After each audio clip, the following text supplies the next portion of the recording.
All right, we are about an hour into our drive to go on this bison hunt. We've got the Forerunner with all the back seats down, both the second and third row down with the tarp, and that's how we're going to be hauling this bison out once he's been quartered. I got my co-pilot and assistant hunter Suzi here. She's always my good luck charm with hunting. It's my daughter. And we got Subway. And we just had our first stop. We had to get lunch before we get out there to the cabin. And Subway was one of three choices and the one we went with. Stay tuned. We're going to check in again once we get to the cabin. All right, we're out here starting the first morning of the hunt. We got Suzi here. Suzi, tell us a little bit about yourself. I love pickles. Okay. Are you excited for today? Yeah. What are you most excited about? Saying no to the capitated bears. Okay. You think we're going to get a bison? Yeah, definitely. Okay. Let's see.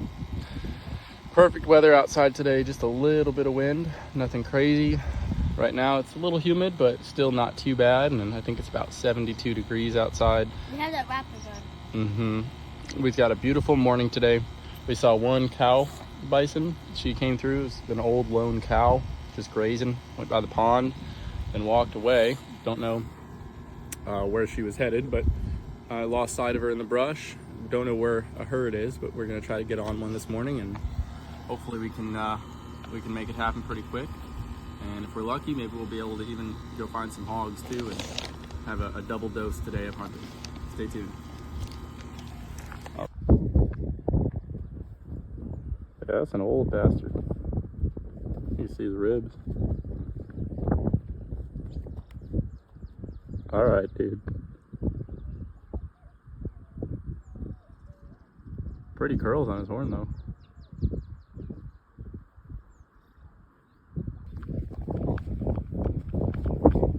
This was our first attempt to go out into the brush, locate the herd. We're also keeping an eye out for any hogs, coyotes, or anything else that was on our list of things that we could hunt. During this first outing, we didn't see much of anything other than a bunch of sign. We saw tons of signs, but no actual animals here. This was just kind of a preliminary scouting attempt. All right, we just got back from our first attempt to go get a bison. We ran into a couple of them, but they were out in the brush. As soon as they saw us, they turned tail and ran, and we were not trying to mess around with trying to get something out of the brush.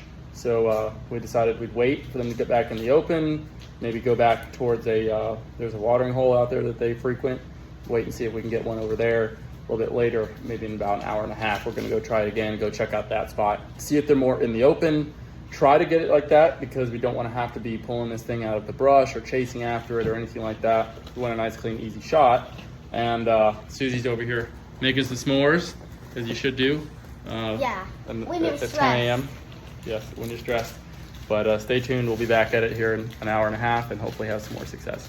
All right, today we are out here trying to get an American bison. This is one of my dream hunts that I want to cross off my list. So there's a herd out here that we're trying to get this big bull from. Earlier today we saw a couple bulls in this herd, the rest of them were up in the brush. Didn't see one that we wanted and they were all kind of tucked away. So we're gonna be trying again. Hopefully there's gonna be more out in the grass and towards the watering hole that's near them, allowing us for a better shot. But let's talk about what we're going to use today to harvest this bison once we get a shot opportunity. All right. So today we're going to be using a 4570 Government. This thing has probably killed more bison, buffalo than probably any other cartridge out there. We've got the classic Marlin. These are the ones made by Ruger. 1895 lever action. This is the Trapper, so it's got the shorter barrel than the full SBL model. This is my personal rifle. I love it. These things are awesome. They come custom, or they come tapped from factory with threaded barrels so that you can go ahead and put a suppressor or muzzle device on it if you want. I put a SIG Tango. This is a 1:6 LVPO that allows you to get a little more magnification and accuracy than the standard iron sights that it comes with, which is nice because I plan on doing some black bear hunting in the fall, and that allows me to reach out to past, maybe 120 yards, still get a really precise shot on that animal. I went ahead and I added a nice stock cover that's a great leather that can hold some shells. This can hold 6 shells here, and then a matching sling that can hold some additional shells as well. So you don't really need to worry about bringing much else. If you have this thing loaded, the stock cover and the sling loaded, it also has a little pouch on the sling, which is nice because you can keep your hunting license in there and everything is ready to go. You just need to remember to bring ear protection. So that's what we're going to be using today, specifically the cartridge that we're going to use if we run into any bison that we want to harvest.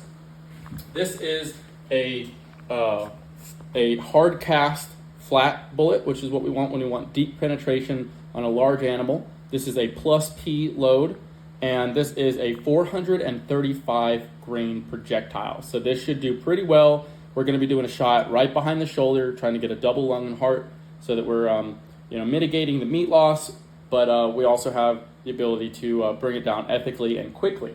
Now, if we run into any hogs, we are also going to take a shot at those if we're lucky enough to run into a hog here.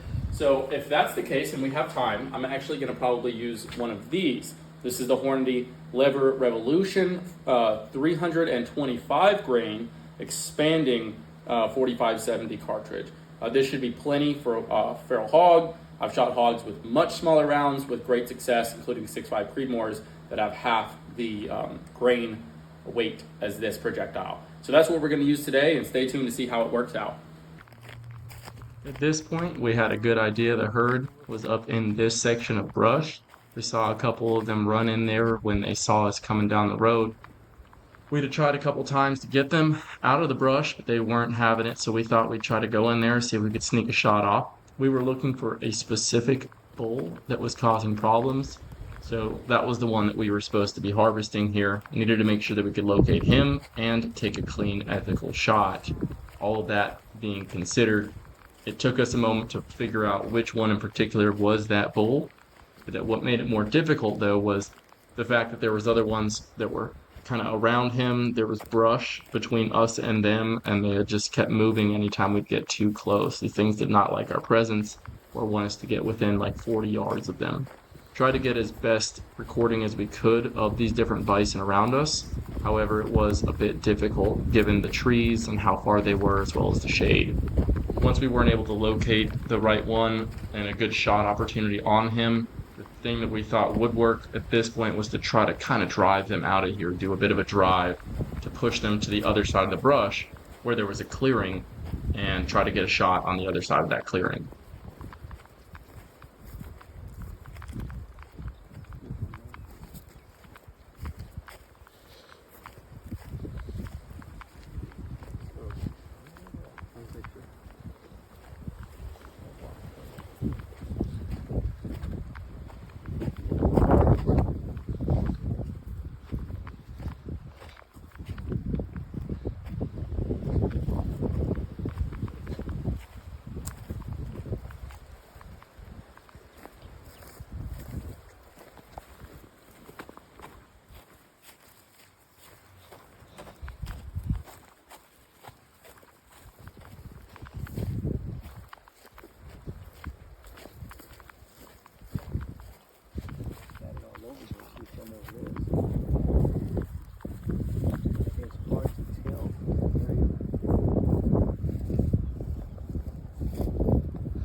The bull in this area.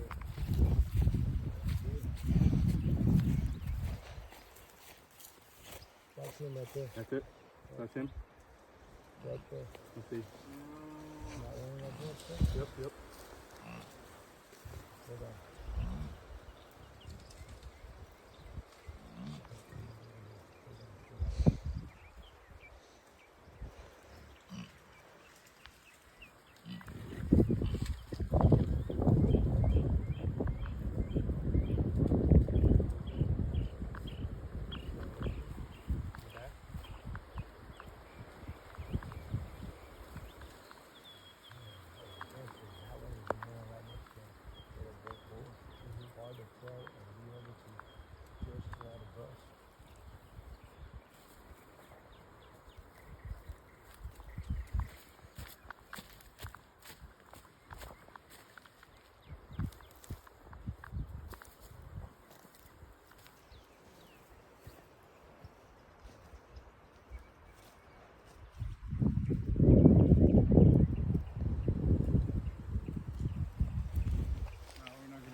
don't care how much you force it.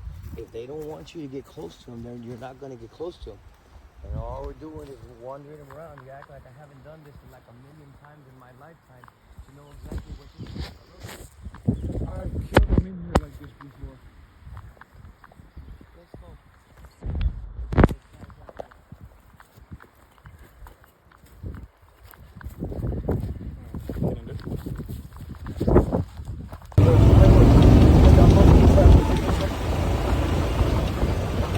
We were successful in driving the bison herd out of that brush area into what we hoped was the open countryside on the opposite side of the park into that brush from. So we hopped back in our 4x4 and tried to kind of flank them going about a mile or so around this section of brush and hoping that they had popped out the other side onto that open prairie. Lucky enough, once we had pulled up, this is what we saw. That's crazy. I never thought I'd ever meet someone who saw them. Hey, I wasn't expecting to meet infantry out here, man. What's up? I wasn't expecting to meet infantry out here.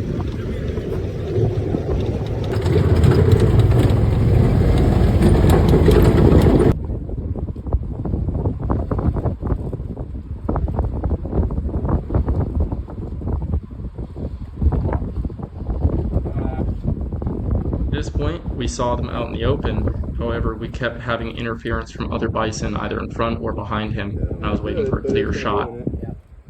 Front of the shoulder. Yeah. Might have a front of the shoulder.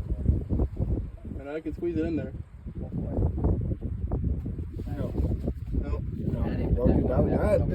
That's too close.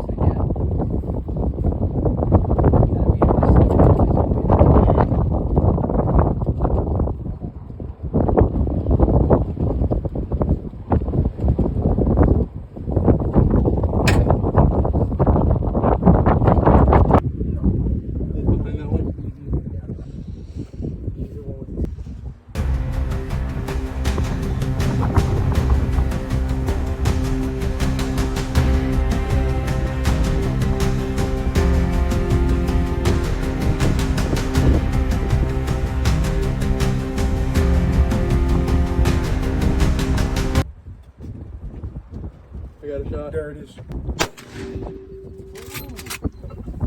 Again? Wait a second, hold on. That's him right there to the left, right? Yeah. Get ready, because they're all going around him in a minute.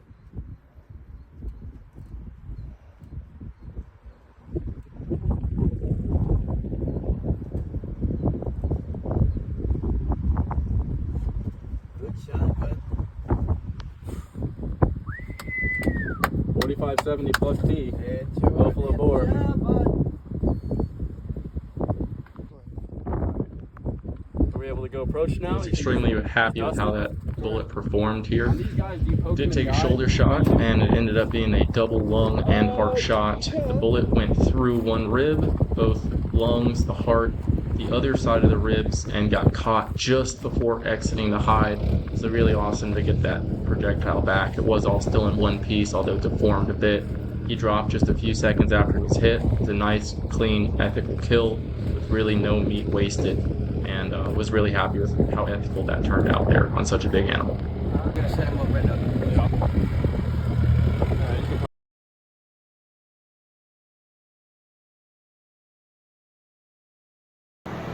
All right, so we were able to successfully harvest that bison yesterday. Got him back here, hung him up, got him cleaned up, butchered, quartered, and now we just need to transport this meat back home. To do that, what we brought is a Forerunner, full-size Forerunner, and we put both a second and third row seats down and a tarp down. We're gonna try to see if we can stack it all up here and get it home. It's not too far of a drive, and it's been cooling overnight. So stay